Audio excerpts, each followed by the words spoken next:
How should one handle doubts about a divorce taking place? So the first thing is go speak to a scholar. And the second thing is, if you have OCD, listen, tell the scholar that you have OCD and listen to their advice. And sometimes the advice is, I've had, people come to me with this question, and I blinked 3 times from my left eye whilst I was looking at my wife. Is it a divorce? Or something like this. It's in such a situation, you may get to a point where a scholar will say to you, look, anytime you even think about anything, have I divorced her? Tell yourself, no, it's my OCD. I don't need to worry about it. And then you should do that. You should do that, because it gets to a point where a person starts. If you keep entertaining these things, you'll get to a point that that you'll end up thinking anything and everything is divorce. It's not the case. It really isn't the case. And there's more leeway for a person who has OCD in this regard anyway. So you don't need to worry about it. And what advice would I give? Go find a therapist. A Muslim or a non-Muslim, it doesn't matter. Find an actual therapist. And this is a real scenario, and I've dealt with brothers who've had this situation, and they've gone to people who are not qualified as therapists. And I went to so and so, and that person just said to them, yeah, just sit there, practice some mindfulness, yeah, you're okay, that you don't have a problem. And then for 6 months after that, I was getting questions day after day after day. I did this, is this divorce? If I say this, is this divorce? If this happens, is it divorce?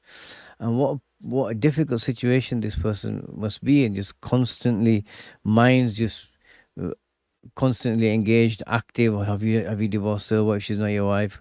What if you have to separate? What are you going to say on the day of judgment? All of these thoughts keep going. Go find a proper therapist who's got a proper qualification and get some help. And sometimes I'll be honest with you, even when it comes to the ulama, a lot of scholars are not aware of how mental health affects people. And that's why you get advice from people. Or someone will say, I have depression, and they say, yeah, go read Dalailul Khairat. And then the person reads it, and the depression's still there, because the Dalail is not necessarily a cure for everything, for that situation. Yes, Allah can cure anyone through any means. We've seen the example of Imam al-Busiri being cured from his paralysis when he made intercessions through the Prophet sallallahu alaihi wasallam, through writing the poem, and he was healed, no problem.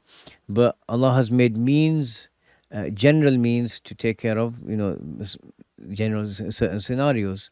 And then when they read all this dhikr, do all this dhikr, and it doesn't heal this particular problem because you need a particular form of treatment, then they start having doubts in their deen. So, if you have a mental health condition, speak to someone who's read upon it, has an understanding of it. And otherwise, they may say, you may get told off, you have depression, where's your tawakkul, where's your sabr? And completely different faculties. You could have the strongest iman, ever, and have a headache. They're not contradictory, are they? So the same thing, mental health it's another avenue of a person being tested, and it's not necessarily connected to a person's iman. So someone in this situation, if they keep having these thoughts, speak to a scholar and take the advice of the scholar, and don't worry about these things. Go get some therapy, and Allah knows best. لا إله إلا الله محمد رسول الله